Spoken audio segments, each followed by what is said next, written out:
오늘은 사순절 첫 번째 주일입니다. 지난 수요일이 제의 수요일이라고 해서 사순절이 시작되는 날이었고, 또 오늘 이제 첫 번째 주일을 맞이해서 4월 부활주일까지 이제 매일매일 우리가 사순절을 묵상하면서 보낼 텐데요. 올해는 성도님들과 어떻게 보낼 것인가 제가 기도하는 가운데에 고심고심하다가 마음에 하나님이 생각을 주셨는데, 그게 뭐냐면은 철로 역정을 이번 사순절 기간에 성도들과 완독을 해봐야 되겠다. 그런 생각이 들었습니다. 그래서 매일 말씀과 기도 드리지만 함께 철로 역정이 두꺼우니까 조금씩 나누어서 읽으면서, 저기 보면은 거룩한 하루 보내기가 있잖아요. 그래서 거룩한 묵상도 하고 거룩한 기도도 하고 또 거룩한 산책, 우리가 하루에 많은 시간이 있지만 그 중에서 잠깐의 점심시간에 시간을 내면서 그냥 보내는 것이 아니라 하나님을 생각하며 묵상하며 보내고, 그리고 철로 역정을 매일 조금씩 읽으면서 거룩한 독서로 40일, 지금 이제 36일 정도 되는데 하루를 보내면 좋겠다는 그러한 생각이 들었습니다. 그래서 이번에 주제가 철로 역정과 함께하는 순례의 길이다. 1년에 있어서 이 사순절이 참 중요합니다. 우리가 습관이라는 게 한 40일 정도 돼야 습관이 굳혀진다고 그래요. 근데 우리가 1년을 생활하면서 하나님 중심의 삶을 살기를 원하지만 여러 가지 걱정과 근심과 세상 일로 바쁘다 보면은 마음이 나눠지게 되죠. 그러다 보면은 어느덧 어떤 하나님을 향한 삶보다도 나의 중심, 또 여러 가지 세상의 일들로 인해서 흩어지는 마음인데, 이 40일 동안 우리가 이슬비에 옷 젖는 줄 모른다고 조금씩 하면서 하나님에게 우리의 마음을 집중하는 그러한 순례의 길입니다. 하나님이 우리에게 주신 매일의 삶, 그것을 거룩한 하루라고 우리가 정의하고, 거룩한 하루를 위해서 묵상하고 기도하고 산책하고 독서하면서 마치 영성 수련하듯이, 또 한편으로는 우리 속에 있는 영적인 디톡스죠. 우리 안에 있는 여러 가지 세상의 것들을 걸러내는 그러한 시간이 되었으면 좋겠습니다. 이를 위해서 특별히 우리 교육자들, 그중에서 우리 최 목사님하고 김준수 목사님하고 황 전사님하고 저하고 이 철로 역정을 우리 성도들이 잘 매일매일 읽을 수 있도록 준비를 했어요. 그게 이번 사순절 철로 역정 가이드북입니다. 이렇게 잘 만들었어요. 이 가이드북을 따라서 매일매일 이렇게 하다 보면은 철로 역정도 완독하고 말씀도 읽고 또 기도도 하고 산책도 하는 그러한 시간이 될 겁니다. 자세한 것은 광고 시간에 제가 좀 더 설명을 하고, 개인적으로 또 이 작년인가요? 재작년인가 제가 좀 헷갈리는데 그 철로 역정을 다시 한번 읽어보는 기회를 가졌어요. 예전에는 철로 역정을 어릴 때도 읽고 만화로도 보고 우리가 알고 있지만, 철로 역정 그러면 옛날 책 그냥 무시했다가 그때 제가 회개했어요.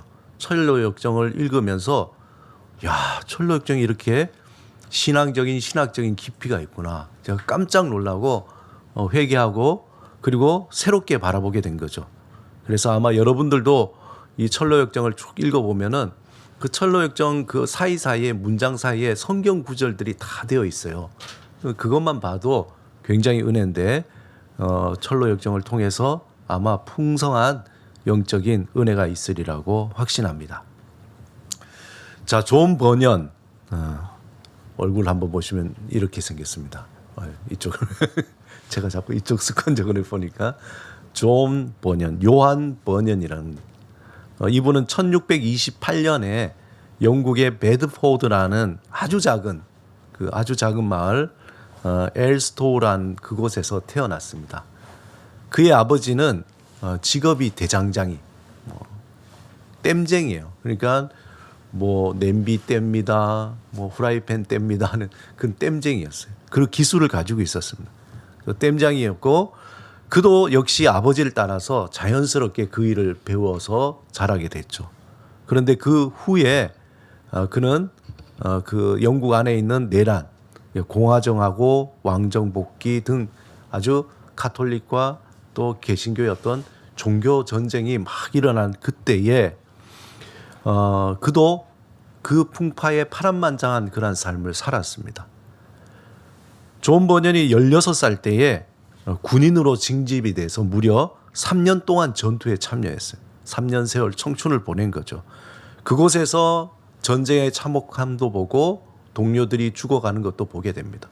특별히 그때 동료가 죽는 것을 하나님이 살려주신 것을 보고는 크게 감동을 했어요. 그전에 신앙이 없었죠.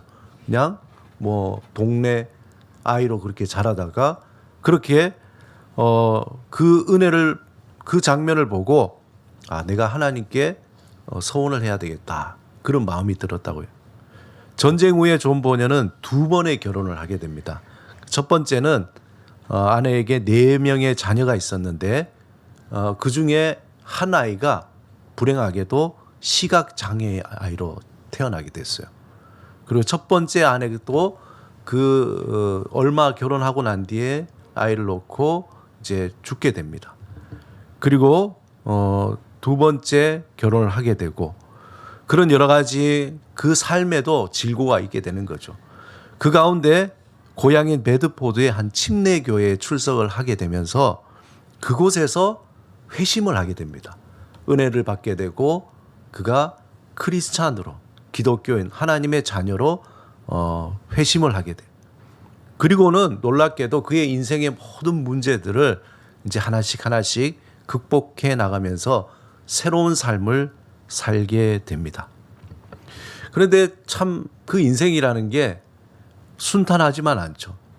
그렇게 해서 잘 행복하게 살면 좋은데 당시에 왕정이 복고된 다음에 의회파에 가담했던, 말하자면 전쟁에 참가했던 사람들을 다 감옥에 보내게 된 거예요. 그러니까 본인은 불행하게도 그냥 국가를 위해서 그냥 징집이 돼서 전쟁에 나갔고 그리고 참여하게 됐는데 그 일로 무려 12년이라는 세월을 감옥에서 보내게 된 거죠. 너무 억울하잖아요. 이때 존 버년은 감옥에서 하나님의 은혜 가운데에 이 철로 역정을 구상을 하게 되는 거예요. 위대한 인물은 감옥에 가야 되나 봐요. 바울도 그렇고 전 아직 감옥에는 안 가서 안 가고 싶어요. 예. 뭐 옛날에 그랬다 그래요. 근데 생각해 보세요. 1년도 아니라 12년을 이제 윤호도 군에 몇 년 가야 되지? 1년 6개월. 갔다 온 사람의 감상평은 다시 간다면은 절대 안 간다. 1년 6개월도 안 간다 그러는데 무려 12년을 감옥에서, 그 당시 감옥이 몇 편했겠어요? 환경적으로 너무나 아주 열악한 상황에 감옥에 보냈는데 하나님의 은혜를 주신 거예요. 거기에서 존 버년은 철로 역정을 구상을 하게 된 겁니다. 은혜잖아요. 막 불평도 하고 막 거기서 분노도 해야 되는데 그냥 거기에 받아들이고 요셉과 같이 거기에서 감옥 좋다. 여기서 그냥 철로 역정이나 구상을 하자. 뭔가 이렇게 마음속에 성령님이 주신 마음이죠. 자꾸 상상력이 떠오르는 거예요. 그리고 뭔가 이야기가 만들어지고 그렇게 구상을 하게 됩니다. 이때 존 버년은 철로 역정을 구상하면서 그다음 출소 후에 이제 설교자로 나서는 거예요. 그리고 작가로서 사람들에게 은혜를 끼치기 시작합니다. 하지만 그가 설교했다는 이유로 왕당파의 탄압을 받아서 다시 6개월 동안 또 잡혀 들어가요. 참 인생이 기구하죠. 그리고 감옥 생활을 하고 이때 그동안 구상했던 철로 역정을 완성을 하게 됩니다. 그래서 철로 역정이 우리가 보통은 1권이 아니라 2권이거든요. 전반부를 완성을 하게 돼요. 그리고 1684년 철로역정 후반부를 완성을 하게 됩니다. 그 다음에 설교와 전도와 저술 활동을 통해서 하나님이 그동안 오랫동안 그를 고난의 세월을 거쳐서 이 좋은 번연을 통해 설교를 통해 또한 저술을 통해 많은 사람들에게 감동을 주게 되었습니다. 안타깝게도 그가 그런 너무나 이 사역을 많다 보니까 폐렴이 걸려 그리고는 1688년 8월 31일 60세 나이로 하나님의 품에 안기게 됩니다. 철로역정은 아까도 말씀드린 1편과 2편이 나눠요. 1편은 모두 20장이고 그리고 주인공 크리스찬이 그 하나님의 성에 도달하는 것으로 이야기가 끝납니다.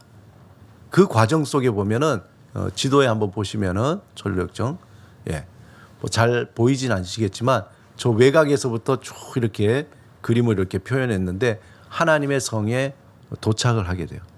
첫 번째 두려움의 웅덩이를 지나고 세속의 숲을 빠져나와서 율법의 언덕을 지나고 또 좁은 문을 지나고 또 해석자의 집에 머무르다가 이제 인내의 길을 따라갑니다.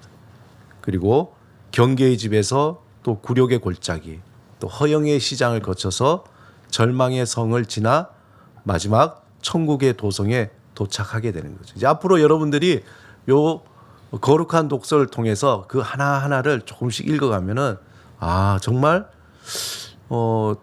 이런 생각이 들어요. 존 번연이 도대체 어떻게 이런 생각을 했을까? 어떻게 이러한 문장을 만들었을까? 시대가 이렇게 많이 떨어져 왔는데도 불구하고 지금도 적용될 수 있는 그러한 글들이 참 많이 있습니다. 그리고 철로역정 2편은 모두 다 15장으로 돼서 크리스천의 아내 크리스티아나가 천국에 도착하는 그러한 이야기로 마무리됩니다. 이 존 번연이 체계적인 신학 공부한 사람이 아닙니다. 침례교는 회중교회이기 때문에 어떠냐면은 지금은 침례교 뭐 신학교도 있지만 회중교의 특징은 뭐냐면 이렇게 모여서 찬양하고 말씀 이렇게 나누다가 한 사람이 설교를 잘한다 그러면 너 목사해라. 그게 이제 회중교회. 모두 이제 회중들이 안수하고 이분은 목사로 세우겠다. 체계적인 신학 교육이 없었습니다. 그럼에도 불구하고 이 문장 하나하나가 보면은 굉장히 신학적으로 뛰어나고 깊이 있는 문장을 써내려간 거예요. 사실 그 당시에 존 번연에 대한 편견들이 많았어요. 왜냐하면은 땜쟁이 아들이잖아요. 뭐 유명한 학교를 나온 것도 아닙니다. 그렇지만 존 번연이 설교할 때 사람들이 가슴을 치고 회개하는 역사들이 일어났어요. 하나님의 기름 부으심을 통해서 그의 말씀을 통해 은혜 받고 변화되기 시작한 겁니다. 그러한 일들이 너무 많이 일어났어요. 한 번은 옥스퍼드 대학의 유명한 크라이스트 처치라는 칼리지가 있습니다. 크라이스트 처치 칼리지는 어느 정도냐면 옥스퍼드 안에서 옥스퍼드예요. 옥스퍼드 안에서 가장 우수한 사람들만 다시 뽑아서 있는 학교, 학생 수도 얼마 안 돼요. 뭐 굉장히 좋은 학교인데 거기에 당시의 학장인 존 오웬이 그의 설교를 들으면서 너무 감동이 된 거예요.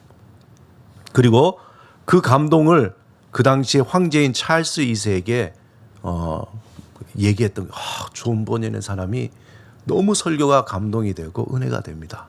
그랬더니 찰스 2세가 뭐라 그러냐면은 아니 당신처럼 많이 배운 사람 그 학장이 배움도 없고 무식한 땜쟁이 출신의 존 번연의 설교를 뭐 들을 게 있다고 그러면서 무시한 겁니다. 왜 거기에 참석하나요? 그랬더니 존 오웬 학장이 이렇게 대답합니다. 황제여 이런 말을 하는 것을 용서해 주소서. 제가 만약 땜쟁이 존 번연처럼 설교할 수 있다면 내가 배운 지식과 학문을 다 버리고 싶습니다. 얼마나 그의 설교, 그의 어떤 영성이 깊었는지 아시겠죠? 학장이 내가 배운 거 다 버려도 좋습니다. 저렇게만 설교할 수 있다면 좋겠습니다. 이 철로역정은 그 후에도 많은 사람들에게 신학적인 영향과 영감을 주었습니다. 우리가 잘 아는 빈센트 반 고흐가 뭐라고 그랬냐면은 빈센트 반 고도 그가 목사가 되길 간절히 사모했잖아요. 그는 영성을 위해서 많은 책들을 읽었습니다. 그 중에 유행했던 책 중에 하나가 토마스 아켐퍼스의 그리스도를 본받아라는 책이 있는데 그 빈센트 반 고흐가 철로 역정을 읽고는 이렇게 얘기합니다. 그 다음 한번 넘겨주시면은 토마스 아켐퍼스의 성경 필사라고 할 수 있다. 내게 더 이상의 것은 필요가 없다. 이 정도로 굉장히 존 버년의 이 책을 높이 평가한 거죠. 그리고 19세기 최고의 설교가 찰스 스펀전은 존 버년의 철로 역정은 성경 이후에 최고의 걸작이다. 또 다른 모습의 성경이다. 이 정도로 최고의 칭찬을 했습니다. 여러분 이제 거룩한 독서를 통해서 이 책을 여러분들이 예전에 한번 읽었던 분도 다시 한번 읽으시고 이 책을 통하여서 그 이 위대한 책을 한번 경험해 보시기 바랍니다. 이 책의 첫 번째 시작은 이렇게 시작이 돼요. 이 세상에서 황무지를 걷던 나는 어떤 동굴에 들어가 불을 밝힌 후 잠을 자려고 몸을 뉘었다. 그러고는 꿈을 꾸게 되었다. 그리고 이 책의 마지막 문장은 뭐라고 되어 있냐면은 나는 잠에서 깨어보니 내가 본 것은 모두 꿈이었다. 이 존 버년의 철로 역정은 뭡니까? 존 버년이 꿈을 꾼 것을 쓴 것처럼 이렇게 책을 구성을 한 거죠.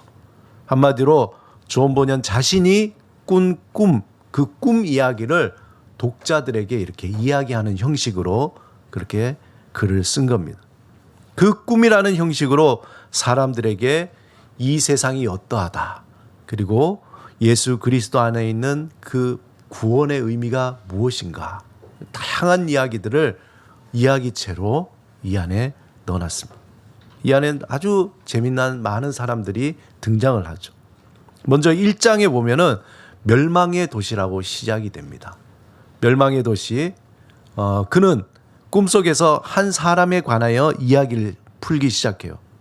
그는 무거운 짐을 지고 책을 읽다가 불안해하면서 집으로 돌아가 우리는 멸망할 이 도시에 살고 있으니까 우리 다 죽고 말 거야. 너무나 타는 마음으로 가족들에게 이야기하죠.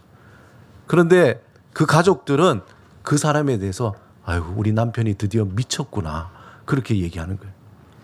그리고 어느 날 그는 전도자를 만나면서 전도자에게 진노를 피하라고 적힌 두루마리를 받게 됩니다. 그리고 전도자가 저 좁은 문으로 가면은 당신이 어떻게 해야 될 것을 알려줄 것이다 라고 이야기해 주죠. 그리고 그는 곧장 좁은 문을 향해서 달려갑니다. 그런데 그때에 그를 따라서 두 사람이 오는데 고집과 줏대없음이 그를 따라옵니다. 그런 가운데 고집은 크리스찬에게 물어요. 당신은 어디 갑니까? 무엇을 찾으러 갑니까? 그렇게 얘기하니까 크리스찬이 얘기하면서 저는 영원한 생명, 영원한 것을 찾으러 갑니다. 라고 대답하니까 그는 이내 후회스러워. 세상에 보암직하고 그런 게 아니네. 그리고 후회하고는 그 고집은 자신의 집으로 돌아가게 돼요. 그리고 남아있던 줏대없음이 그 크리스천을 따라서 가게 됩니다. 그런데 크리스천이 이 무거운 짐을 지고 가다 보니까 낙담이라는 진흙수렁에 빠져서 점점 빠져나가게 돼요. 너무나 당황스럽죠. 그렇게 시작되자 줏대없음은 당신이 찾으려는 게 이런 겁니까? 라고는 실망해가지고 줏대없이 집을 가는 거예요. 줏대없이 그냥 돌아가는 거죠. 그때에 도움이라는 남자가 나타나서 크리스천을 구해줍니다. 그리고 크리스천이 외롭게 다시 평원을 걸어가고 있을 때에 세상 현인이 다가와 그에게 이 짐을 벗기 위해서는 저 언덕에 있는 세상 현인이 말하기를 도덕이라는 마을에 사는 율법이라는 신사를 만나면은 당신의 그 짐을 벗을 비결을 알려줄 겁니다. 라고 얘기해. 만약에 그가 집에 없다면은 그의 아들 예의를 찾으면 됩니다. 그렇게 얘기합니다. 그 말을 들은 크리스천은 도덕 마을에 향하고 그리고 그 마을로 향하다 보니까 길을 잃어버려요. 그리고 언덕에 올라가서 엄청 가파르고 위험한 그곳에서 크리스천이 후회하는 겁니다. 아유, 내가 왜 왔을까? 왜 시작했을까? 그때에 크리스천은 전도자를 다시 만나게 되고 전도자가 충고를 하죠. 가던 길을 계속 가라고. 좁은 길로 향해서 가라고. 이것이 1장 멸망의 성에 대한 이야기입니다. 자세한 것은 여러분들이 이번 주에 쭉 읽어보시면은 너무 재미나게 그렇게 시작이 됩니다. 이제 여러분들도 크리스천과 함께 순례의 길을 한번 떠나보시기 바랍니다. 크리스천이 만나는 많은 사람들과 여러분들도 함께 대화하면서 자신의 믿음을 돌아보며 성찰하는 시간을 가질 때에 그때 여러분이 점점 영적인 풍성함이 쌓여져 가게 될 것입니다. 오늘 본문의 예수님은 예루살렘을 향해서 울부짖습니다. 그 예루살렘 이름을 부르면서 예루살렘아 예루살렘아 그렇게 부릅니다. 여러분 이스라엘 수도인 예루살렘의 뜻이 뭐죠? 샬렘의 도시라는 거예요. 샬렘의 도시. 평화의 도시죠. 평화의 도시. 그 얘기는 그만큼 그 도시 안에는 싸움이 많았던 거예요. 유대인들에게 있어서 이 성전이라는 것은 굉장한 의미를 가지는 거예요. 하나님의 임재가 있는 곳이 성전인 것입니다. 하나님이 함께 한다는 것, 그것은 하나님이 그들을 보호하시고 그들을 축복하신다는 의미가 있습니다. 그러므로 그들에게 이 성전이 무너진다는 것은 어떤 의미냐? 하나님이 떠나간다는 의미. 그래서 그들은 성전 중심의 삶을 살게 된 거예요. 유대인들이 항상 시간이 돼서 이슬람도 그렇지만 이슬람은 이제 성전이 달라져서 그 항상 어떻게 됩니까? 이슬람 메카를 향해서 또 유대인들은 예루살렘을 향해서 기도를 하게 되죠. 항상 기도할 때 성전을 향해 기도하며 절기 때마다 성전을 방문하는 겁니다. 그리고 그의 모든 삶들은 성전에 기반해서 살고 그것이 삶의 원동력이 되고 그것이 그들의 생명의 원천이라고 믿고 있습니다. 그런데 하나님의 관점에서 이스라엘 백성을 볼 때 구약에서부터 하나님은 탐탁지 않았어요. 이스라엘 백성이 성전을 향해 열심을 보이는데 그 열심이 단순히 하나님은 기뻐하지 않은 거예요. 오히려 그들이 드리는 제사와 예물에 대해서 하나님 뭐라고 얘기하시냐면은 야 내가 화난다. 자 이사야서 1장 11절에서 14절 우리 같이 한번 천천히 읽어보겠습니다. 공동 번역입니다. 자, 시작. 야훼께서 말씀하신다. 무엇하러 이 많은 제물들을 나에게 바치느냐. 나 이제 수장의 번제물에는 물렸고 살찐 짐승의 기름에는 지쳤다. 황소와 어린 양과 숫 염소의 피는 보기도 싫다. 너희가 나를 보러 오는데 도대체 누가 너희에게 내 집들을 짓밟으라고 하더냐. 더 이상 헛된 제물을 가져오지 말라. 시작. 더 이상 헛된 제물을 가져오지 말라. 하루와 안식일과 축제의 마감날에 모여서 하는 헛된 짓을 나는 더 이상 견딜 수 없다. 너희가 지키는 초하루 행사와 축제들이 나는 정말로 싫다. 귀찮다. 이제는 참지 못하겠구나. 아주 리얼하게 하나님이 표현한 한마디로 너희의 마음이 없는 그러한 제사 그 예배는 내가 받지 않겠다는 거예요. 이것이 이스라엘 향한 하나님의 마음이라는 거예요. 오늘 본문에 예수님이 예루살렘을 성을 향해 외침에도 동일한 마음이죠. 본문 37절에 39절에 보면은 예루살렘아 예루살렘아 선지자를 죽이고 내게 파송된 자들을 돌로 치는 자여, 암탉이 그 새끼를 날개 아래 모음같이 내가 자녀를 모으려 한 일이 몇 번이냐. 그러나 너희가 원하지 아니하였도다. 보라, 너희 집이 황폐하여 버려진 바 되리라. 내가 너희에게 이르노니 이제부터 너희는 찬송하리로다. 주의 이름으로 오시는 이여 할 때까지 나를 보지 못하리라 하시니라. 한마디로 이스라엘 백성은 하나님을 하나님으로 여기지 않고 다른 우상들처럼 자신의 유익만을 구하기 위한 신으로 생각한 거예요. 그 제사가 의미가 무엇인지, 또 제물의 의미가 무엇인지 그냥 종교적 행위로 전락해버린 거라는 거죠. 하나님과 어떤 깊은 관계가 없는 거예요. 그러기에 하나님은 그들의 제사를 미워했던 거죠. 하나님은 진정한 성전의 의미를 알고 하나님과 깊은 관계성에 열심을 품은 바로 그 한 사람을 찾겠다는 겁니다. 그 사람을 기대하는 거죠. 진정한 하나님의 성전을 향해서 열심을 가진 자들을 찾는다는 거예요. 하나님은 그저 이 세상에서 부귀영화의 꿈을 꾸거나 이 세상에 집착한 정말 멸망할 그 성에 집착하는 그 사람들, 현세적인 그러한 사람이 아니라 하나님을 사랑하고 진실로 찾는 그 한 사람을 하나님은 기다리고 계시는 겁니다.